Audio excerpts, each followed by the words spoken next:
Welcome to Zoom TV, where each week we explore everything that flies, drives and floats. And I reckon on today's show, we may need one of each because we're facing a fair bit, aren't we? We could. I wouldn't mind a hat because it's actually raining, but it's all in the spirit of learning how to do four-wheel driving thanks to the guys at Adventure Off-Road Training. We've come all the way out here in the middle of Mundaring, up in the hills somewhere in WA. It's going to get crazy. But Dan, without rain, you don't get puddles. Well, that's true. I mean, we're looking behind me, that's steep, isn't it? It is. We've got to go up there. It is. And it's just rained and it's wet now too, so we can quite easily slide back down. It is. Now, before we get started, we've got to admit that I'm in the FJ. Thanks to City Toyota, we've come out here in the FJ, and you're in the 200 series Land Cruiser, which has twin turbos and a V8, so I really have no excuse. My only problem is I've borrowed it from the boss. And I don't think anyone's told Wayne Smith we're actually going forward driving. But what we did, so we could blame someone for the dirt that gets on the car, is we bought their technical training manager, Royce. It's always a safeguard, isn't it? It is. And do you know who today's Celebrity Hitchhiker is? Now, I need to bloke up for this, don't I? You do. You do. Today's Celebrity Hitchhiker, thanks to a sander, is Rashad Evans. What's he do? He's a fighter from UFC. Oh, really? He's in UFC. That is manly. He is on. He is on. Welcome, everybody. You can do it. Welcome to Zoom TV. Welcome to Zoom TV.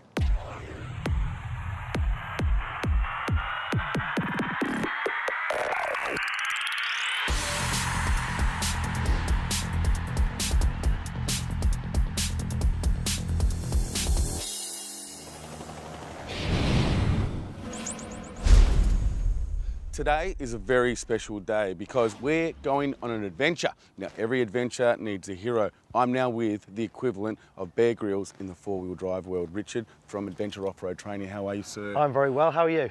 I'm excited. I'm a little bit scared because I'm a manly kind of man. Yep. But it's a little bit of a wet day. That's all right. And we're heading out to the bush, four-wheel driving. That's exactly right. Well, we're going to head out to the Lakes Roadhouse where we're going to do a few pre-departure checks. We're going to get into it, drive some really good terrain today, make sure that we're doing it safely, and you're going to have some great fun out there with Dan, I believe, is coming along with us. He is. Now, I don't have a four-wheel drive car. You know that, don't you? Yep, that's all right. Well, we've arranged with City Toyota to get some vehicles. We've got an FJ Cruiser and a 200 series Land Cruiser. You can't ask for more. Okay, which one's better? Well, they both got their own features and functions, so you'll get to drive both and you'll make your own mind up which one you want. Okay, well, I might take the FJ Cruiser because Yep. I don't want Dan beating me out there in the off-road, okay? No, it's a good vehicle, very good vehicle. Okay. Now, let's just go out there and get dirty, okay? Let's do that. Just remember, have fun, gain confidence, drive safely, tread lightly. Oh, I love the way you talk, you're like a hero.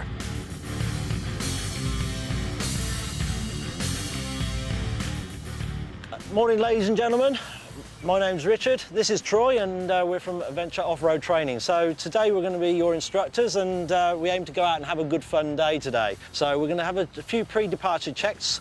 We obviously want to check that we've got fuel in the vehicle, okay? Oil, we know where our dipstick is. We want to find our dipstick on our particular vehicle. Check the amount of oil you've got in your vehicle, make sure that it's up between those levels and it's all good and in good condition. Then we want water. So obviously your cooling system has water on there. Okay, so having checked all through your engine bay, make sure everything looks right, you've checked all the fluids and everything. Start to the outside of the vehicle, have a good look around the vehicle, make sure there's nothing amiss, your lights are all working. Obviously check your tyres, make sure they're all in good condition, and make sure your wheel nuts are all tight. So moving on from there, we can now head out there and go and play, once everyone's checked their vehicles.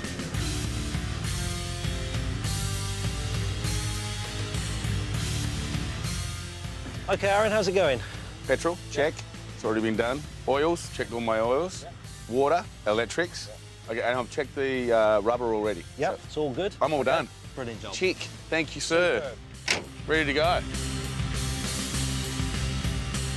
right, Dan, how are you going? Yeah, good, mate. I mean, this is a brand new car, obviously. I mean, where's the radiator cap?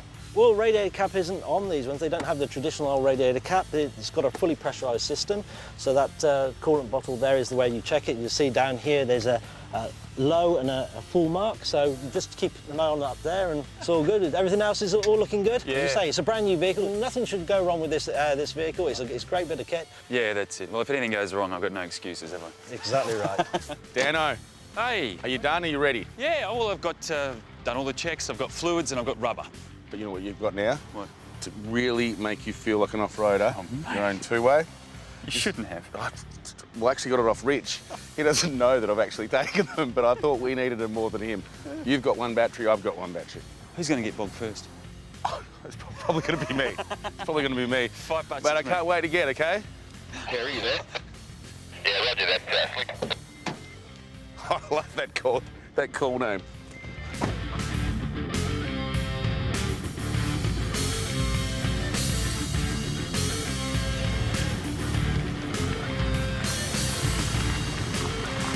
Whoa.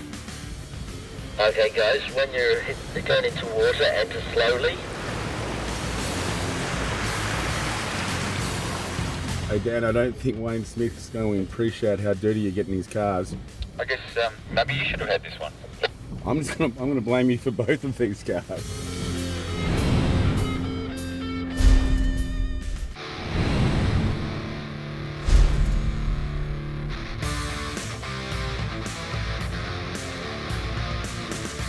Okay guys, before we tackle any obstacle off-road, we may need to adjust the pressures on our tyres. Okay, so if we were on the sand, we would let them down really quite low, and we normally anticipate a third of the tyre sidewall deformation. Okay, puts you in the ballpark. But when we're on the harder terrain like this, we just want to soften the tyre to allow it to conform to the ground a little bit better and be able to grab hold of that ground to give us some traction. So what we're going to do now is we're going to drop these tyre pressures on this vehicle here, and we're going to use the ARB Easy Deflator. Not only does it air down your tyre, but it also gives you a check on what tyre pressures you've got. They're at 30 PSI at the moment. But it certainly softens the tyre, and as the tyre rotates, it gives a bit of a grabbing action as well, which helps the tyre to bite onto the ground. As the tread flattens out at the bottom, it pinches, and that will also help. Just soften it up a little bit, and it's certainly helped the tyre. Now, Rich, I wasn't watching. I know about you, Dan. I might get you to actually show us what you did again, like 3 more times if you could. 3 more times? Yeah. Yeah, I reckon you're just being lazy. Yeah, no, I'm just trying to learn. That's all I'm trying to do. You probably need to do it 4 more after that. Yeah. Like, we'll learn to watch and learn. Yeah. That's right, I can do these 4 because you've got another vehicle there you need to air down anyway, so you can have a go at that one. Yeah, that'd be great. Mate, you're going to do it the hard way. Just use a stick. You used a stick? I just used a stick. I just put a stick in there. We used to do it as a kid, just stick a stick in there and lets the air out. All right. Now, mate, look, this is how you do it the easy way. You just stick a stick in there and... What? You got a stick sticking there. Shouldn't have, yeah. Do you want to see if Rich has got maybe a compressor? So what happened then, Aaron? I think the machine that you gave me malfunctioned. Yeah, I saw that machine. It looked remarkably like a piece of stick. I think I might have picked it up when we were forward driving. Ah, but we haven't done any forward driving yet. All right, Aaron, tyres at the right pressure now, so we can take this off. Yep. Let's go down and look at the terrain. All right, thanks for that, mate. All We'll have a good. look at it. It's going to be great. Okay, guys, the first law of four-wheel driving is stop, get out and look. And the second law of four-wheel driving is think, assess, decide. Think, do I want to do this? Assess, can I do this? Decide, how do I do this? Now, there's only one way we can do that, and that's actually walk around the obstacle and check it out. Momentum can be your frenemy, okay? It can help you out in some situations, but it can be detrimental in other situations. So when we're coming down a steep hill, low range first gear, let the vehicle crawl down that hill. If we start building momentum coming down this hill, washing that momentum off is going to be very, very hard. You get to the slippery terrain here and all of a sudden your vehicle goes crashing into the bottom. So we want to start off slow. If we need momentum to help us, we can sometimes feed a bit of power in, get the vehicle moving just that little bit quicker to help the vehicle's wheels get past the point where they start to spin. Once they're past that, they grip again. So a bit of momentum in that situation certainly helps out. But trying to back off that momentum as much as possible.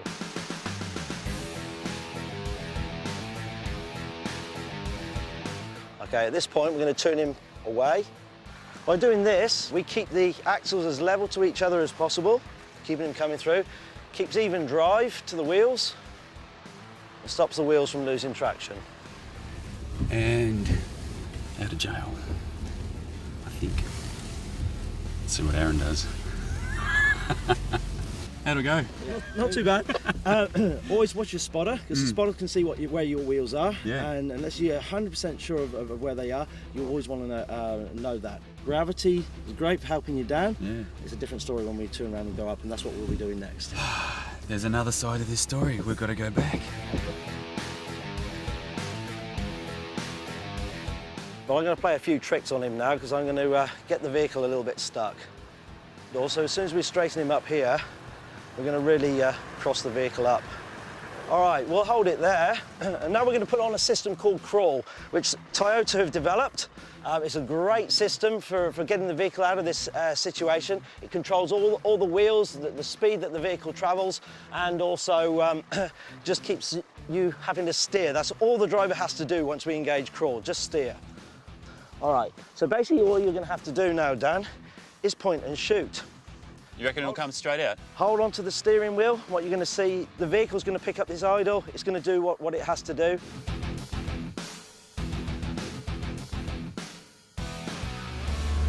That easy. I love you button. My favourite button. Excellent. That's what we want. New technology, you can't beat it.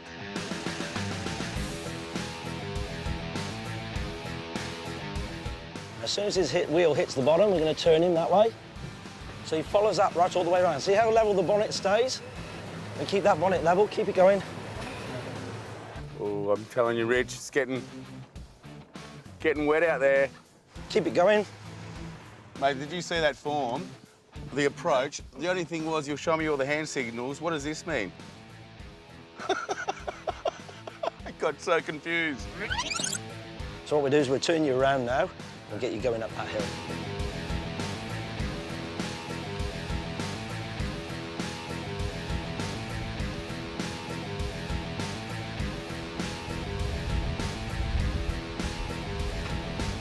Done like a pro.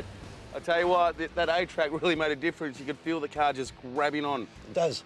It bites on the brakes, sending drive to the wheel that hasn't got that's got the good traction. I want to hear the word. You did an excellent job, Aaron. Excellent job, Aaron. There you go. Pretty proud of that.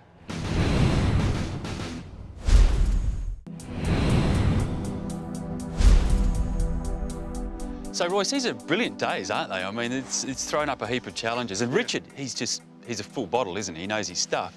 Now, you've actually done the course, you were saying, as part of being a technical trainer at City Toyota. And what made you come and do this with him? Well, what I had to do was, as part of my job, I need to inform everybody on how this stuff works. So how am I going to inform them? I need to go out and do it.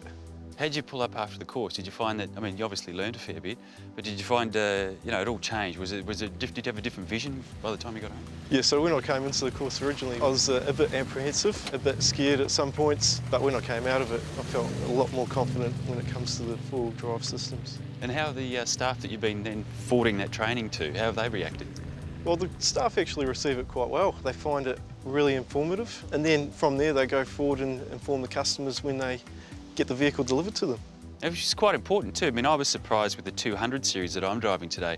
There was some noises in my older four-wheel drives. I would have pulled up and probably put a for sale sign on it coming out of it, but you didn't explain that's actually part of the traction control and the braking doing its work, isn't it? That's correct, Dan, yeah. So there's no need to be worried when these systems come in. They do make a few different noises, but don't be worried, and it's really important that the customer knows that. So this is what I tell the sales staff. And that's important too. I mean, you sell vehicles, the company does, up to the mining companies and that type of industry as well. I mean, there's another market that you really need. The guys up there need to know what they're doing with these cars, don't they? Yeah, so only a couple of years ago, I got myself a certificate for and training assessment. Currently, I'm running courses for mine sites. So what I can do is I can tailor a course for the mine site so they can come back to me and say, look, we need this training for our guys, and then I can put it together and then we can go forward from there. It's a wonderful job, isn't it, mate? So you have first-hand experience with both the 200 series, which I'm in love with. Yep. Lots of power, a couple of turbos, you know, ticking all the boxes. Fantastic. And this very beautiful-looking FJ. I mean, what do you prefer? I actually prefer the FJ. Yeah? Yeah, I do. It's just a great little all-rounder. It's a good-looking car, isn't it? Yeah, it is. Oh, I prefer my power, though. I'm a Land Cruiser man, I mean... Yeah, but, you know, it doesn't take away from the Land Cruiser. That's a great car as well, but for myself, the FJ for sure. Not all about power, is it? No, it's not, mate. I'm learning as we go. Oh, good talking to you, Royce. Now you're just in time to find out who was the best four-wheel driver. Now, before you answer that, Rich, I can say, look, you don't need to, in front of him, pick favourites. It's cool. Just tell me in private. Dan, I don't want to wreck your day, but I did hear a few excellences coming through the old two-way. You were telling him that sort of stuff? Mm-hmm. He did do a very good job. Very good job. Thank you. But so did you. It's good to hear. I mean, I do go home crying sometimes. Yeah. Well, The question is, are you still alive? Are you still happy? Is the car in one piece? And have you enjoyed yourself? And is it up the right way? There we go. Shiny side up's always good. Main thing is the cars aren't scratched, but you don't want to see the inside of the car, so we apologise to you, Mr. Smith from City Toyota. Now, back to talking about four-wheel driving. It's a lot of fun. I mean, we've been out here today filming and everything else. We've seen families going past, people doing training out. It's more than, I suppose, a hobby. It's a sport, isn't it? It's a sport, yeah, it definitely. It's one of the biggest growing sports in WA and in Australia. You know, lots of people out there doing stuff, modifying their vehicles for either long trips, go around and see Australia, or just short journeys and go and do the hard stuff. Do you run courses just for work, or you run family courses? What do you have available? We do recreational courses on the weekends, and we do some courses during the week, so families can come along with their vehicle, so they learn in their vehicle, which is really important when you're driving your four-wheel drive. Going and learning something else and then get back into your vehicle, it doesn't always apply, so learning how your vehicle works through this terrain is paramount to good four-wheel driving, and it will take you some time to get used to your vehicle, if it's a new vehicle to you. So, Rich, if people want to get involved, they just go to your website, everything's there, and click away, and they're on. Basically, adventureoffroadtraining.com, and you can click on the Book Now form and pick the date that you want to go on your four-wheel drive course. Now, Rich, I'd love to come out again. I'm sure Dan would as well, but next time, can we make it on a nice day? Oh, look, you get what you pick at the end of the day. Different terrain and everything, it mixes it up, so you know, there's always people like mud, some people like the harder ground, so it's all good. And we got to feel like real men because of the rain today. The mud, the car dirty, the interior is really dirty. You look like a real man. I do. I'm an adventurous man today. Pulled it off. And you as well. Hey, I'll tell you what I really love. What? Go and tell him. What's coming up after the break? Well, after the break is a real man, Rashad Evans, the UFC fighter. He's up after the break on Zoom TV. That's thanks to us, and now I think I did a great job today. You did.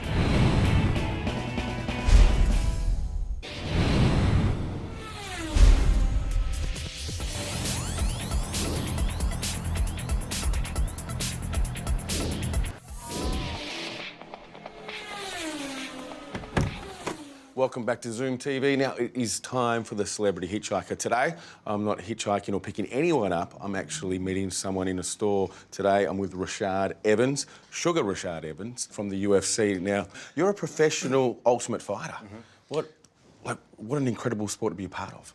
Yeah, it is. You know, the growth of the whole sport has been kind of crazy within the last few years. You know, I started fighting in the UFC about 8-9 years ago. It seemed like time just flew by so fast, but when I first started fighting, it wasn't nowhere near where it was at. You know, when I was fighting, first starting off, my first fight was in a bingo hall and people smoking cigarettes. It was like in this little small town in Indiana. Yeah. So it's just so crazy to see how far it came to, you know, from where it is right now. What do you think has made it so popular and escalate so quick?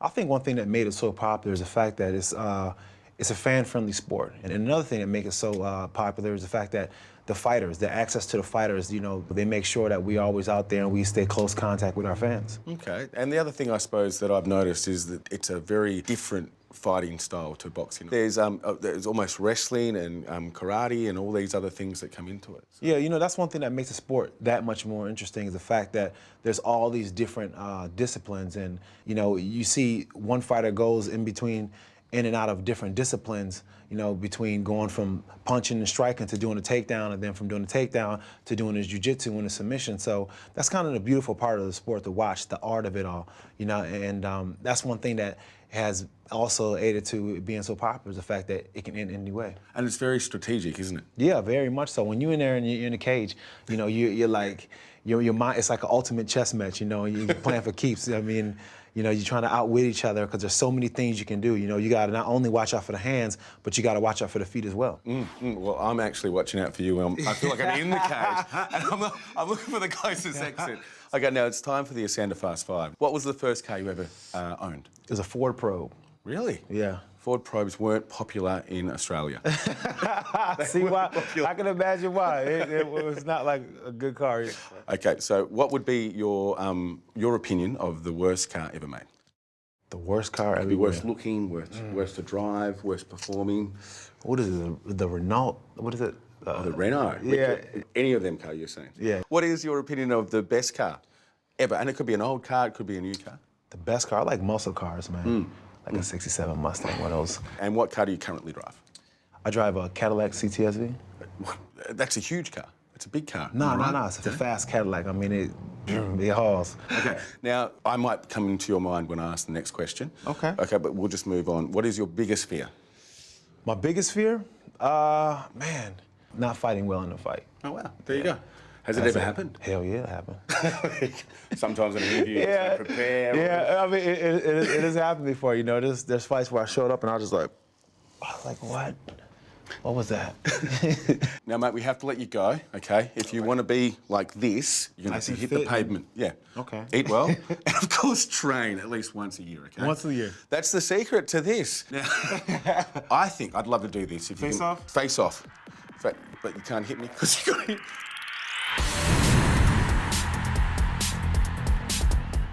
Well, we're done, mate. What a great show. Wasn't it a great one? I wasn't expecting that. Actually, you've had a lot of fun today. I have had a lot of fun thanks to Adventure Off-Road Training. Oh, they're brilliant, aren't they? I mean, yeah, it's such a great show. Look at this guy here. I know, that's going to be it. That's how we have to get home. That's home. And we do have to go home. Now, if you want to know anything more, go to our website, zoomtv.com.au. If you want to know more about these guys, go to adventureoffroadtraining.com. Until next week. Do you think Royce will be okay driving the two cars home? I think he will. I don't want to tell Wayne. I hope he washes. I reckon we blame, either way we blame Royce. That's all we're going to do. Blame someone else. That's the rule. See you next I'm going week. to take off, Dan. See ya. Zoom TV. You leave... Oh, geez, I don't know how to get up there.